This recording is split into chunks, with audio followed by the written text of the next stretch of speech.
My name is Wren Halloway, and I am 34 years old. And on the 14th of June, my sister stood up at her own wedding reception in front of 206 guests and read 11 pages of my private handwriting into a microphone. She thought it was funny. She held the pages up like a trophy, tilted them toward the light of the chandelier so everyone could see the blue ink bleeding through the paper. And she said into the mic, Okay, everyone settle down. My sister keeps a diary. A diary! At 34, the room laughed. Not cruelly, politely. The way a room laughs when the bride makes a joke and nobody wants to be the one who doesn't. I was seated at table 9. I had a glass of ginger ale with 3 limes in it because I don't drink at family functions and I never have. And because 3 limes is the exact amount that makes ginger ale taste like something you chose instead of something you settled for. I set the glass down on the tablecloth. I folded my napkin and I let her read. She read for 19 minutes. She did the voices. She paused for effect. She skipped the boring parts and slowed down on the parts she thought were embarrassing, which was most of it, because the pages were about being tired and about money, and about a woman who kept a ledger of everything she gave to a family that never once asked what it cost her. At minute 19, she got to the bottom of page 10, and she looked up and she said, "That's it. That's the whole thing. God, Wren, you need a hobby." And I stood up. 206 people watched me walk from table 9 to the head table in flat shoes on a parquet floor, and I did not hurry, and I did not say a word until I was close enough that she had to look up at me. Then I said, quietly, but into the range of the microphone she was still holding, "You missed a page. There's an 11th. Read the last page, Delia." She looked at the stack in her hand. She counted. Her thumb moved across the top corner, and I watched her find the page she hadn't read, the one she'd skipped because it was dense and full of dates, and she'd assumed it was boring. She lifted it. And then she went very still, because she had gotten 3 lines in and realized 2 things at once. The first was that the handwriting on the last page was not mine. The second was whose it was. Welcome back to Calm Karma Stories, where ordinary people face impossible family moments and walk out with their dignity intact. If you have ever been the one expected to pay, to fix, to smooth it over, to be the reasonable one so nobody else has to be, this story is for you. Drop a comment and tell me where you're watching from, and be sure to subscribe. But let me back up. About 4 years, actually. I'm a forensic accountant. That's my job. Not a bookkeeper. Not a tax preparer. I get hired by law firms and insurance companies to look at a set of books somebody swears is clean and find the exact place where it stops being clean. I've testified in court 11 times. I've sat across from men in $9,000 suits and explained to a jury, using nothing but a spreadsheet and a highlighter, why a company's inventory numbers couldn't possibly be true. I'm good at it. I'm good at it because I have a particular kind of patience. I don't need to be right today. I can be right in 8 months. The documents don't expire. They just sit there, being true, waiting for someone to read them in the correct order. Remember that. It matters later. The ginger ale with 3 limes is a real thing, by the way. My grandmother Ruth used to make it for me when I was 9 years old and got dragged to adult parties where nobody talked to me. She'd take a tall glass, fill it with ice, pour ginger ale, and squeeze 3 limes into it. Always 3. Never 2, never 4. And she'd hand it to me and say, "There, now you've got a drink and nobody has to feel sorry for you." Grandma Ruth is the one who taught me to write things down. She was a claims adjuster for 31 years for a mid-size insurer out of Hartford. She had a mind like a filing cabinet with the drawers labeled. And she used to tell me, when I was maybe 11, sitting at her kitchen table doing long division, "People will tell you what happened. The paper will tell you what happened. When they disagree, believe the paper." I wrote that down. Of course I did. I was that kind of kid. Now, my family. There are 4 of us. My father, Gordon, who sold commercial HVAC systems for 30 years and retired at 62 with a bad back and a good pension. My mother, Camille, who ran the front office of a dental practice and who has an absolute genius for making a request sound like a favor she's doing you. My sister Delia, who is 29, and me. Delia was the beautiful one. I'm not being bitter. She genuinely was and is. She has the kind of face that makes strangers hold doors. And more importantly, she was the fun one. She was the one who made my parents laugh at dinner. She was the one who got a car for her 16th birthday because she needed to get to her activities. And I got a bus pass because you're so responsible. Wren, you don't mind. I didn't mind. That's the trap. I genuinely didn't mind. Here's how it worked in our house. There was a phrase. My mother said it constantly, and my father said it when he wanted to end a conversation. And eventually Delia learned to say it too, which is how you know a family motto has really taken root. When the youngest starts deploying it on the oldest. The phrase was, "You're the one who can absorb it." That's it. 5 words. It sounds almost like a compliment. When I was 17 and got into a good state school with a partial scholarship, and Delia was 12 and needed braces, and there was a conversation about the gap between my scholarship and my tuition, my mother said, "We'll figure something out, honey. You're the one who can absorb it." When I was 23 and had my first real job and my parents' water heater died in February, "You're the one who can absorb it." When I was 27 and Delia moved to Portland for a boyfriend and needed first, last, and security on an apartment she lived in for 5 months. "She's fragile right now, Wren. You're the one who can absorb it." I absorbed. For years, I absorbed. And here's the part that's hard to admit. I liked it, not the money. I never liked losing the money, but I liked being the one who could. It was the only role in that house that was mine. Delia was beautiful and fun. I was capable. If I stopped being capable, I wasn't sure I was anything, so I kept absorbing. But I also kept records. Because Grandma Ruth taught me to, and because forensic accountants don't have an off switch, and because some part of me, a part I wasn't fully honest with myself about, knew that someday I was going to need to be able to prove what I had done. The ledger started in a green composition notebook in 2014. By 2023, it was a spreadsheet with 411 line items.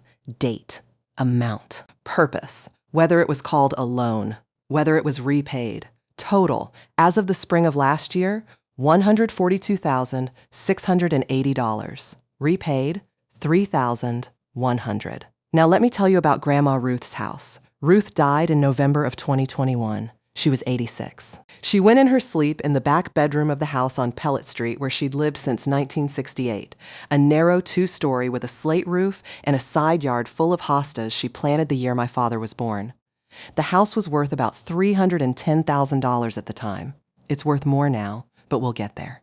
At the reading of the will, which was not dramatic, it was a Tuesday morning in a strip mall law office with bad coffee. The attorney, a tired man named Mr. Okonkwo, explained the following.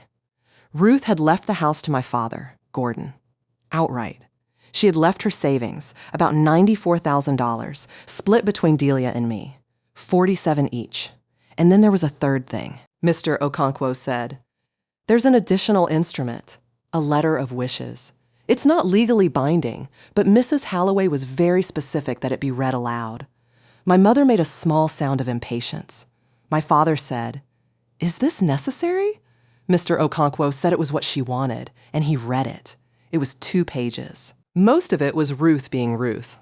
Practical instructions about which neighbor should get her ladder, a note about not letting anyone throw away the photo albums in the cedar chest. And then, near the end, this. It is my hope that the house on Pellet Street remains in the family and is not sold for at least 10 years. I have watched this family sell things quickly and regret them slowly. If it must be sold, I ask that my granddaughter Wren be consulted first, because she is the only one who reads the whole document before signing it. My mother laughed. Actually laughed. Well, that's Ruth.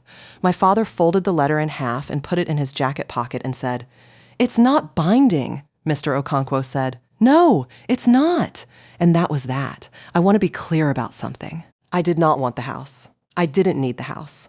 I had my own place, a 1-bedroom I'd bought at 29 with a down payment I saved by not having a life for 4 years. I wasn't sitting there doing math about my grandmother's slate roof. But I remembered the sentence. She is the only one who reads the whole document before signing it. Ruth didn't write sentences by accident. She was a claims adjuster for 31 years. She chose that sentence the way you choose a load-bearing wall. 3 weeks later, my father called me. "Wren, question for you, hypothetically." My father does not ask hypothetical questions. My father asks real questions that he's decided to dress up as hypothetical ones so that if the answer is bad, he can pretend he wasn't really asking. Go ahead. If a person wanted to take some equity out of a house, not sell it, Just, access some of the value. You mean a home equity line of credit? Sure, that.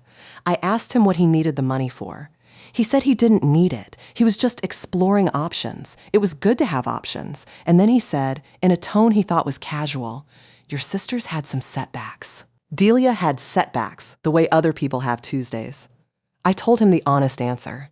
I said a HELOC on a paid-off house at his age, on a fixed pension, was a bad idea unless there was a specific plan to repay it. I said the interest is variable and it moves fast. I said if he wanted, I'd sit down with him and go through his actual numbers and we'd figure out what made sense. He said, sure, let's do that sometime. We never did that sometime. Here's the part that's hard to admit. Part 2. I let it go.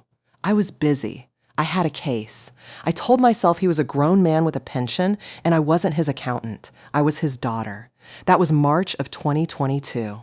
I'd like to tell you what happened between March of 2022 and August of 2024. But the honest answer is that for a long time, I don't know exactly what happened because I wasn't looking. What I know is this. In August of 2024, my mother called me to ask a favor. "Sweetheart, your father's been having trouble keeping up with the paperwork. His eyes.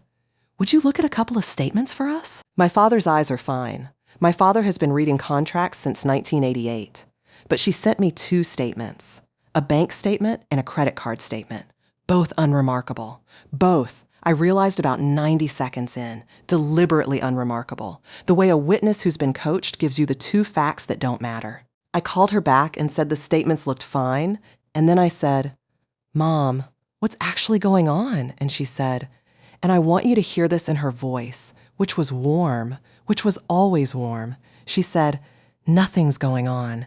Don't make things dramatic, Wren. You're the one who can absorb it." I hadn't been asked to absorb anything. There was nothing on the table to absorb. She said it reflexively, the way you'd say "bless you" to a sneeze. That's when I got interested, not angry, interested. There's a difference, and the difference is the whole story. 2 weeks later, I drove out to Pellet Street. I told my parents I wanted to walk through Ruth's house before the winter, check the gutters, see if the hostas had taken over the side yard, which was true. It was also not the reason. My father met me there with the key. The house had a smell I wasn't ready for, that specific mix of old carpet and cedar and lemon oil that meant Ruth. I stood in the front hall for a second and had to breathe through it. Then I noticed the mail. There was a stack of it on the radiator cover by the door. 2-3 months of accumulation, mostly junk. My father saw me looking and said, "I keep meaning to deal with that." I picked it up. He didn't stop me. That's the thing about people who've never been caught. They don't know what the tells are. Most of it was garbage. Circulars. A church newsletter addressed to Ruth. And then, near the bottom, 3 envelopes from the same institution. Meridian Savings and Loan. I said, "Dad, what are these?" And my father, a man who sold commercial HVAC to hospital procurement officers for 30 years, a man who could talk a purchasing committee into a $400,000 chiller. My father said, "Statements. Nothing. It's a small line of credit. It's fine." I said, "Can I see them?" He said, "Wren, just my name." That flat, closing the drawer way, he'd been saying my name my entire life. And I said, "Okay." And I put the envelopes back on the radiator cover. Here's what my father did not know. I had already read the return address window on all 3. I had already noted the account number suffix, which was visible through the glassine. And I had a photographic thing about numbers that made me a very annoying child and a very well-paid adult. I drove home. I wrote the account suffix down at a red light on the back of a receipt. And then I did nothing for 4 months. That's the part people don't understand about how this works. Everyone thinks the move is confrontation. The move is almost never confrontation. The move is waiting until you have enough that confrontation becomes unnecessary. In January, Delia got engaged. His name was Beckett Rowe. 33, sales director for a medical device company, nice enough, a little loud, the kind of man who orders for the table. His parents had money. Not enormous money, but the comfortable, 3rd-generation orthodontist kind. They had a lake house. They said the word lake house a lot. The engagement party was at my parents' place. 40 people in a house built for 12. I brought a ginger ale and 3 limes in my purse because my mother's idea of a non-alcoholic option is warm, Sprite, and I stood by the kitchen island making my own drink like a raccoon, and Delia found me there. She was glowing. She really was. And she hugged me, and she said, "I want you to do a reading at the wedding." I said I'd be honored. And she said, "Also, okay, don't be weird about this, but Beckett's parents are doing the venue and the catering, and Mom and Dad are doing flowers and the dress, and there's kind of a gap on the photography and the band." I said, "How big of a gap?" She said, "Like 11? $11,000. And I looked at my little sister, who I have loved since I was 5 years old, and watched her sleep in a bassinet, and decided she was mine to look after, and I said, "Let me think about it." Her face did something I'd never seen it do before. It flickered, just for a second, because I had never, in 29 years, said, "Let me think about it." Then she smiled and said, "Of course, totally, think about it." And then my mother came into the kitchen. I swear she'd been listening and put her hand on my back and said, "Your sister only gets married once, Wren. You're the one who can absorb it. 3 times. That's 3, if you're counting." I was counting. I went home that night and I opened my laptop and I did something I had been not doing for 4 months. I pulled the property record for 41 Pellet Street. It's public. Anyone can do it. Every county in America has a recorder of deeds, and most of them have a website. And if you know the parcel number, you can see every instrument ever recorded against a piece of property. Every deed, every mortgage, every lien, every release.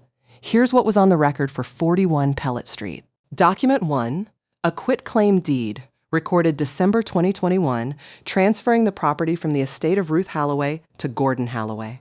Normal. Expected. Document 2, a mortgage.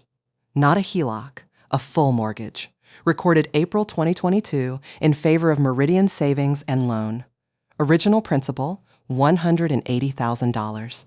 I sat back in my chair. $180,000, taken against a house my grandmother wanted kept in the family for 10 years, 6 months after she died. Document 3A second mortgage, recorded September 2023. Meridian Savings and Loan, $62,000. Document 4. And this is where I stopped being a daughter and started being a forensic accountant. A notice of default and intent to foreclose, recorded 11 days before Christmas 2024. 11 days before Christmas. I had eaten dinner at that house on Christmas Eve. My father had carved a ham. My mother had made me take home leftovers in a container she wanted back. And there was a foreclosure notice sitting in the county recorder's database with their address on it. I want to tell you I felt rage. I didn't. I felt something much colder and more useful, which is the feeling I get about 90 minutes into a document review when the numbers stop being numbers and start being a shape. Because here's what didn't fit. $242,000 borrowed against a paid-off house by a man with a pension, no mortgage, no medical crisis I knew about, and a wife who worked part-time at a dental office. Where did $242,000 go? Stay with me here, because this is the point where I stopped being able to give my family the benefit of the doubt. If you're watching this and you've ever gotten that cold feeling, the one where you realize the story you've been told doesn't add up, and you're about to find out why, subscribe. Because what happens next is the reason I'm telling this at all. I started with the easy stuff.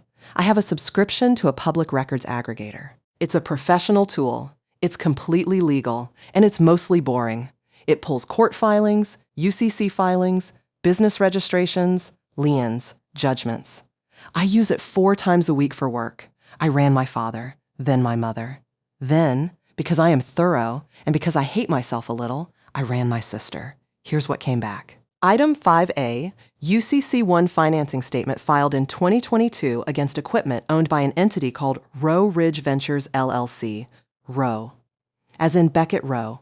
Item 6, Articles of Organization for Row Ridge Ventures LLC, filed with the Secretary of State in March 2022. 2 members listed, Beckett Row, and Delia Halloway, March 2022. My sister was 26. She had told our family she was doing some marketing consulting.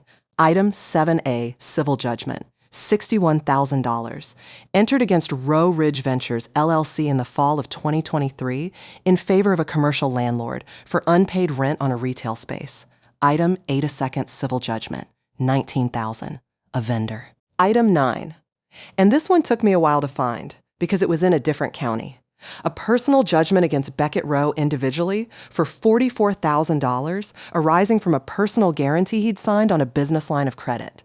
Rowe Ridge Ventures was a boutique fitness studio. It opened in the summer of 2022. It closed in the spring of 2023. It burned through everything, and then it burned through everything again. And my father had put my dead grandmother's house up as the fuel. Now. I want to be scrupulously fair here, because I was scrupulously fair at the time. None of what I found proved that my father knew. It was possible he'd loaned Delia the money, and she'd told him it was for something else. It was possible he'd been lied to as badly as I had. So I did what I always do. I went looking for the document that would tell me the difference between a mistake and a plan. I found it in April.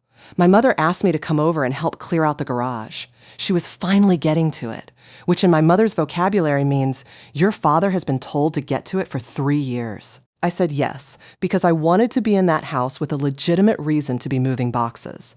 I found it in a plastic file tote under a stack of Christmas decorations.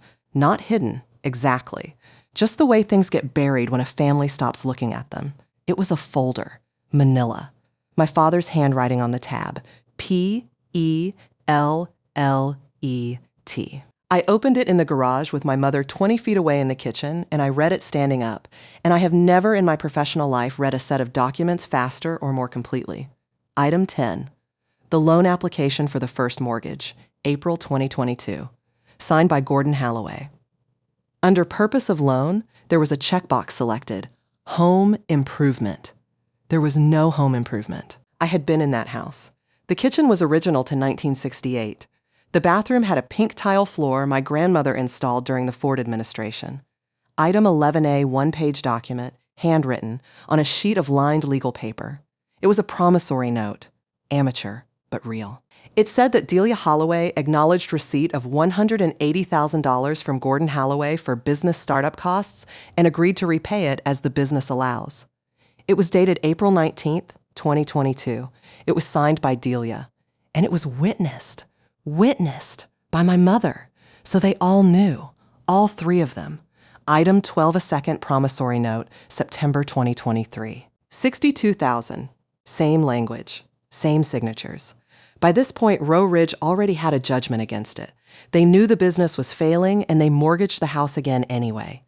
Item 13. And this is the one. This is the one that changed everything. A letter from Meridian Savings and Loan, dated February of this year, addressed to my father. It was a loss mitigation letter, the kind a servicer sends when a loan is deep in default, and they're required to offer options before they proceed. It laid out 3. A repayment plan, a loan modification, or a short sale. And it gave a deadline. The letter said that if no option was elected and no payment arrangement made, the servicer would refer the file to foreclosure counsel and a sale date would be scheduled. The deadline was August 1st. Delia's wedding was June 14th. My father was going to let his mother's house go to a foreclosure auction 6 weeks after his youngest daughter's wedding, and he was going to smile through the reception, and he was going to let me pay for the band. I put the folder back exactly as I found it.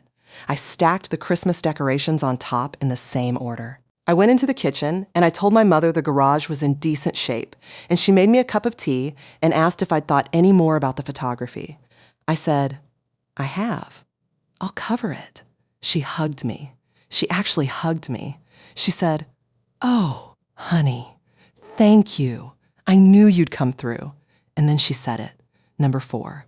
You're the one who can absorb it. I want to talk about what I did next, because I think it's the part that separates this from a revenge story. I did not want to blow up my sister's wedding. I want you to know that. I had zero interest in humiliating a 29-year-old woman in a white dress in front of 200 people. What I wanted was the house. So on April 22nd, I called a lawyer. Her name is Priya Raghavan, and she does real estate and elder law, and I've used her firm as an expert witness client twice. I sat in her office with a legal pad and I laid it out. She listened for 40 minutes without interrupting.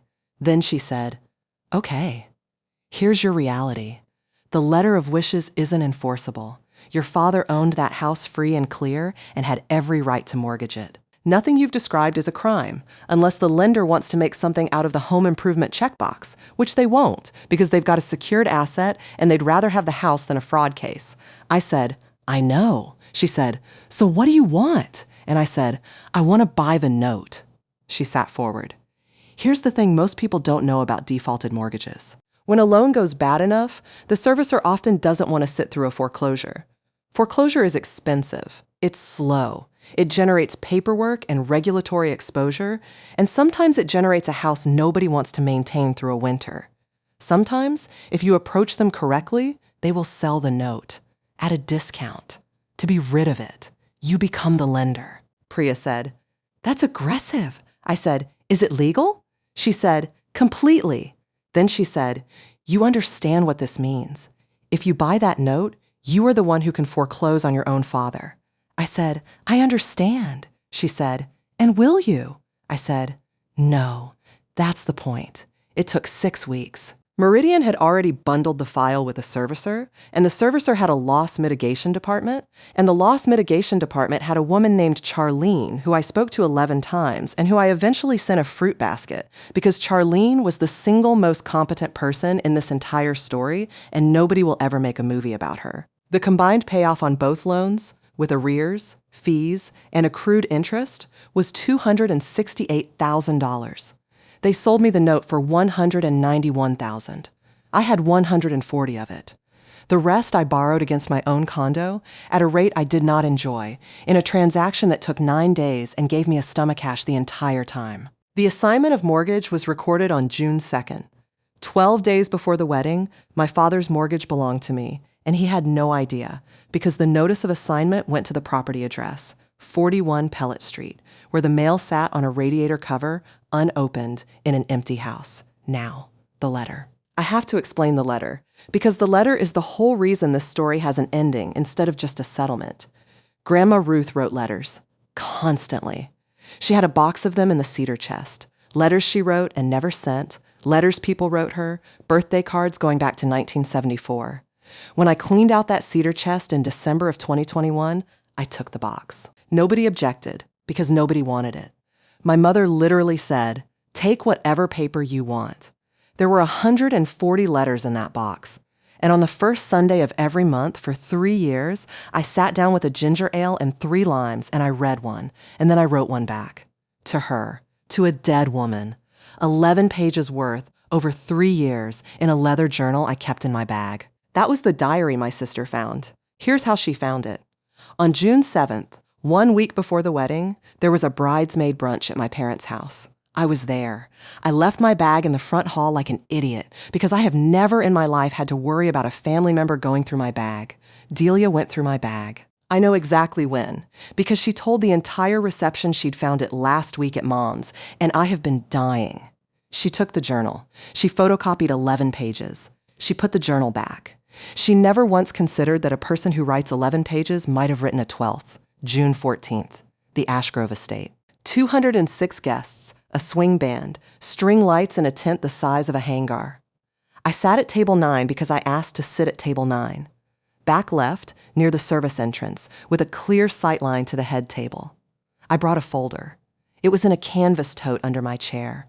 In it were 14 documents, and I want to be honest with you. I did not intend to use them that night. Not at a wedding. My plan was Monday. My plan was a conference room at Priya's office with my parents on one side of a table and me on the other, and a conversation about how the rest of their life was going to work. I had a ginger ale with 3 limes. The bartender had looked at me strangely, and I'd said, 3. Trust me. The toast started at 8:40. Beckett's brother went first, and it was fine. The maid of honor went second and cried through most of it. My father went third and said the thing fathers say, and he was good at it. He'd been in sales for 30 years, and he said, I know your grandmother Ruth would have loved to see this. And 206 people went OW, and I sat there and drank ginger ale. Then Delia took the microphone. She said she wanted to do something different. She said, My sister Wren is the responsible one. She's the one who fixes everything. And I found out last week that she has a secret. And she pulled out the pages. 10 pages. Photocopied, folded in thirds. I knew what they were before she unfolded them, because I know my own handwriting from across a room. And I made a decision in about 2 seconds. And the decision was, let her. Because here's what my sister did not know. She thought she was reading my diary. She was reading my case notes. She read for 19 minutes. She read the entry from March 2022 where I wrote to Ruth, Dad called about a HELOC today. He said Delia's had setbacks. I told him not to. He said, sure. The room laughed he said, sure, because my father's sure is a known family bit. She read the entry from August 2024. Mom asked me to review 2 statements. They were the wrong 2 statements. Nobody sends a forensic accountant the boring documents by accident. Some laughter. Less. She read the entry from January of this year, which I had written in an airport at 6 a.m. Delia asked me for $11,000 for the band and the photographer. I said, let me think about it. Her face changed. I have never said no to her, and I am realizing tonight that this is not the same thing as loving her. The room did not laugh at that one. I watched Beckett's mother look at her napkin. Delia felt it. She sped up. She skipped ahead. She said, okay, there's a bunch of boring stuff about documents. And she flipped past 3 pages, and those 3 pages were the itemization, the 411 line items, the $142,680, and she skipped them because she thought numbers were boring. She landed on the last thing she'd photocopied, page 10. April of this year. She read, cleaned the garage today, found the folder. And she stopped because she didn't know what that meant, and she'd never read it closely enough to notice it was a cliffhanger. She laughed and said, that's it. That's the whole thing. God, Wren, you need a hobby. And I stood up. I want to describe the walk because it took maybe 11 seconds, and I've thought about it more than almost anything else in my life. 206 people. A parquet floor. Flat shoes, because I'd worn flats to my sister's wedding on purpose, the way you'd wear flats to a job. I didn't hurry. I have learned in 11 court appearances that the person who hurries is the person who's losing. I stopped about 4 feet from the head table, close enough that the mic in her hand picked me up. I said, you missed a page. There's an 11th. Read the last page. Delia. She said, what? Into the microphone. So it boomed, and I reached into my jacket pocket and took out a single sheet of paper, folded in thirds, and I held it out to her. I had brought it. Of course I had brought it. I'd told myself it was in case somebody asked about Grandma. I have never been a good liar to myself, and I'm not going to start now. Delia took it. She was still smiling. The room was still with her. She'd earned 19 minutes of goodwill, and it hadn't run out yet. She unfolded it. She looked at the top, and her face did the flicker again, the one from the kitchen. Because the handwriting was not mine. It was Ruth's. Slanted, tight, insurance adjuster handwriting, the kind they don't teach anymore. Delia read the first line out loud because she was on a stage and had momentum and didn't know what else to do. To be read by whoever needs it. She stopped. I said, quietly, keep going. And 206 people were now completely silent because they could hear that something had changed and none of them knew what. Delia's voice went thin. She read, I am writing this in October of 2021 because I am 86 and I am not a fool. Gordon has asked me twice this year what the house is worth. He has never once asked how I am sleeping. Somebody at table 4 said, oh my God, out loud. I have left him the house because he is my son and because I do not want my last act to be a punishment. But I want it written down somewhere that I knew. I have watched this family sell things quickly and regret them slowly, and I expect they will do it again. Delia's hand was shaking. The paper made a sound in the microphone. Wren. If you are reading this, it means it happened. Don't fix it. You have been fixing it since you were 9 years old, and I let you, and that is the one thing I did wrong in 86 years. Don't fix it. Just make sure everyone has to look at it. And then the last line, which she read in a whisper that the microphone caught anyway, you are not the one who can absorb it. You are the one who can prove it. The room went dead silent. I took the microphone out of my sister's hand. She let me. She didn't even resist. Her fingers just opened. And I said, into 206 people, in the most level voice I have ever produced, that's a real letter. My grandmother wrote it 7 weeks before she died. It was in a box that my mother told me to take because nobody wanted the paper. I looked at my father. He was standing at the end of the head table with a champagne flute in his hand, and he had gone the color of the tablecloth. I said, I'm not going to ruin this wedding, so I'm going to say 4 sentences, and then I'm going to sit down.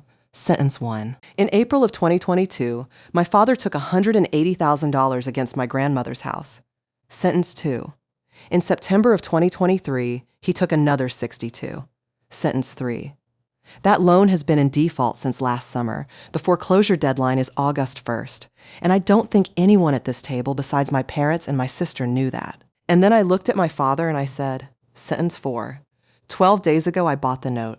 I'm your lender now, Dad. We'll talk Monday. And I put the microphone down on the table, and I walked back to table 9, and I sat down, and I picked up my ginger ale, and there were 3 limes in it. Nobody said anything for about 6 seconds. Then Beckett's father stood up and said, I think we should. The band should probably. And the band, God bless them, started playing, and about 40% of the room pretended nothing had happened, and 60% got out their phones.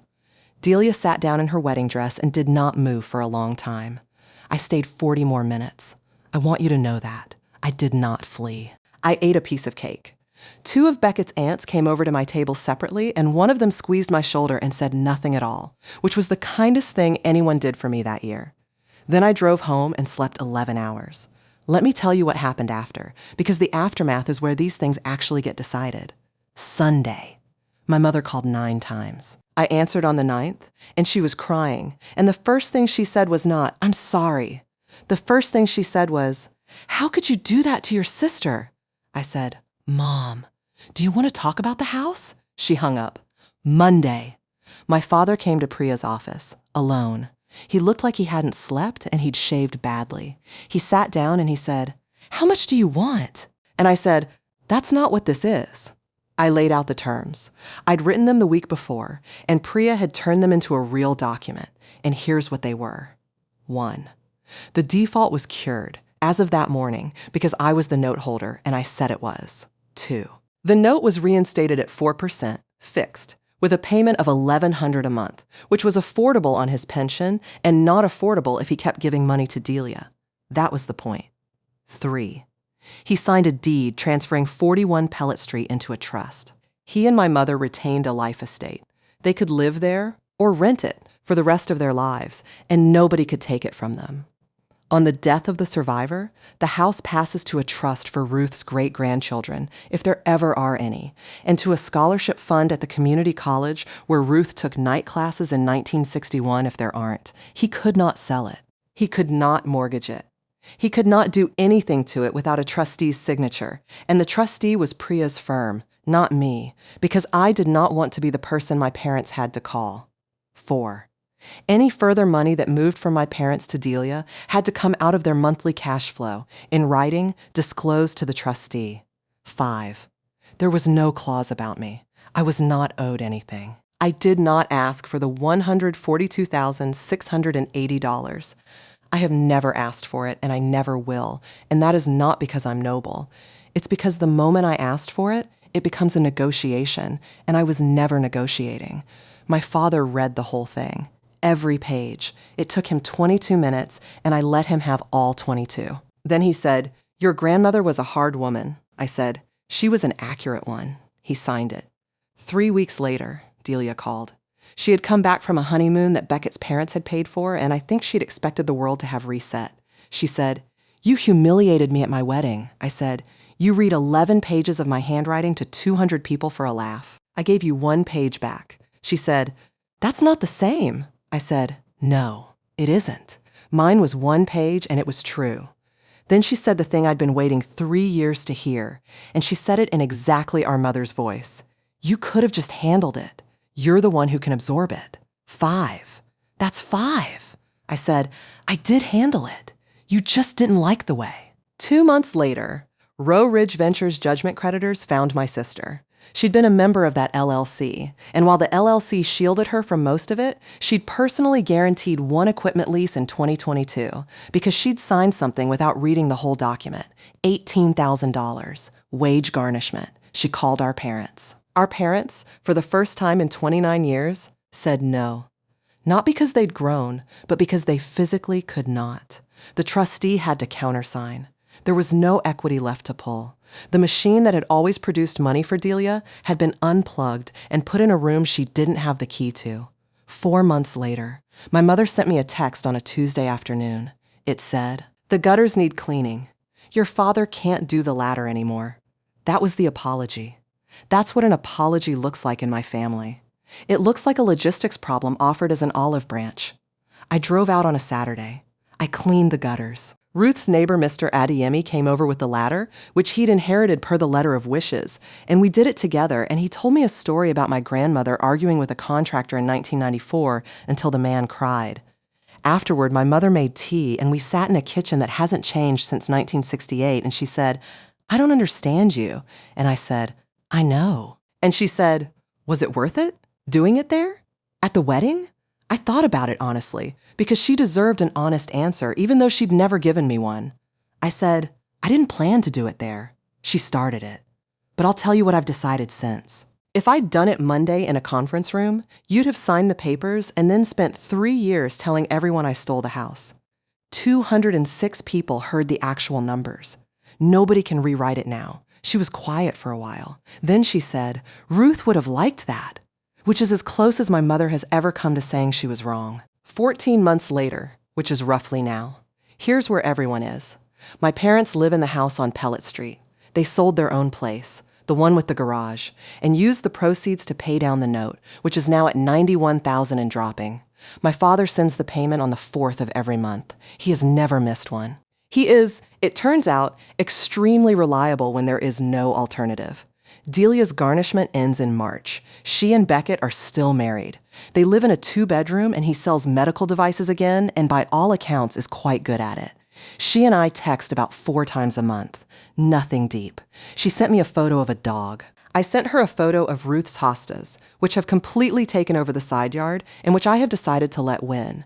Here's the thing about reconciliation. Everyone will tell you it means going back to how it was. It doesn't. It can't. The relationship I have with my sister now is smaller and colder and considerably more honest than the one I had before. And it is the first one in my life that has never once cost me money.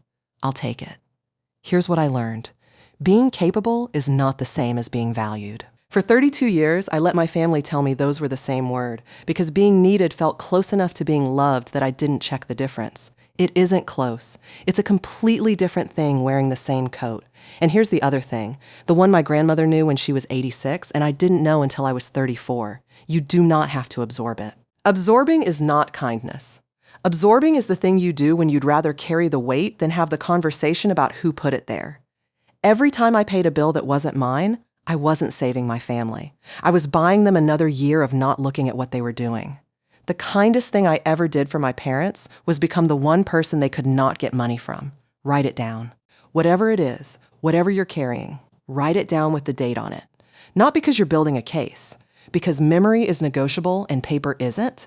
And one day, someone in your family is going to stand up in front of 200 people and tell a version of your life that isn't true. And when that happens, you don't need to shout. You just need page 11. If you've been the one who absorbs it, the fixer, the reliable one, the one who gets asked for $11,000 and says yes before the sentence is finished, tell me in the comments. Tell me what your family's phrase was.